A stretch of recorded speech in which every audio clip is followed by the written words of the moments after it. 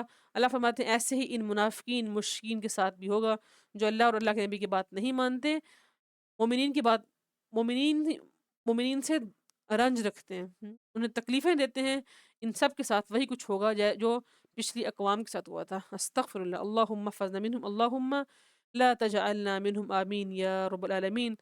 بڑا اہم اصول اللہ ہمیں دیتے ہیں، فَلْيَضْحَكُوا قَلِيلًا وَلْيَبْكُوا كَثِيرًا جَزَاءً بِمَا كَانُوا يَكْسِبُونَ، چاہیے کہ وہ بہت کم ہنسا کریں اور بہت زیادہ رویا کریں۔ آج ہم ہنستے کتنا زیادہ ہیں، ہر وقت ہم ہنس رہے ہیں، مذاق رات ہے، ہنستے رہتے ہیں ہم، مذاق رات رات کے ہم پروگرام دیکھتے ہیں، ہنسی مذاق اس قدر ہمارے معاشرے میں عام ہو چکی ہے، ہماری شام سے لے کے رات گئے تک ہم یہی کام کرتے ہیں بس۔ تو اللہ فرماتا ہے آپ ان سے کہہ دیجئے کم ہنسا کرو اور زیادہ رویا کرو، اللہ کو یاد کیا کرو، جزاء بما كانوا یکسبون، بہت ہی برا اس کا بدلہ ہے جو وہ کماتے ہیں، جو تم اپنے ہاتھوں سے آگے بھیجتے ہو، وہ بہت ہی برا بدلہ ہے۔ آگے منافقین کے بارے میں اللہ اپنے نبی سے کہہ رہے ہیں استغفر لهم او لا تستغفر لهم، آپ ان کے لیے استغفار نہیں کر سکتے، اگر آپ چاہے ان کے لیے جتنی دفعہ مرضی بھی استغفار کریں اللہ ان کو معاف نہیں کریں گے۔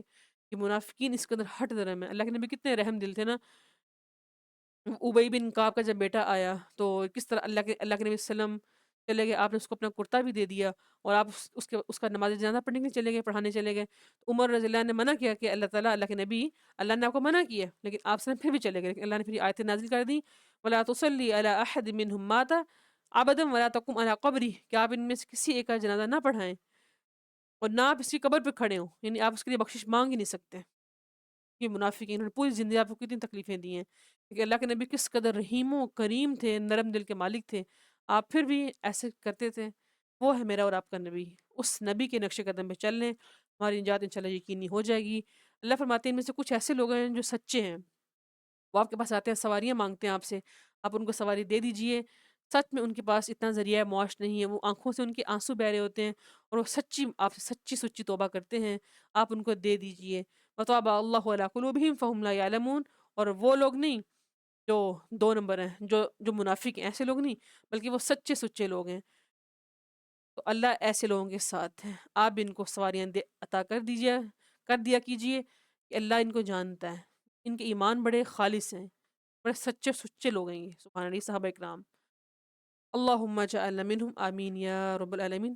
تصبر ہمارا الحمدللہ مکمل ہو گیا۔ ہم دیکھتے ہیں کہ مال غنیمت کیا ہے؟ اللہ کا مال ہے، مال ہو یا کوئی بھی، کچھ بھی، مال غنیمت ہو یا کوئی بھی مال ہو، وہ سب اللہ کا ہے۔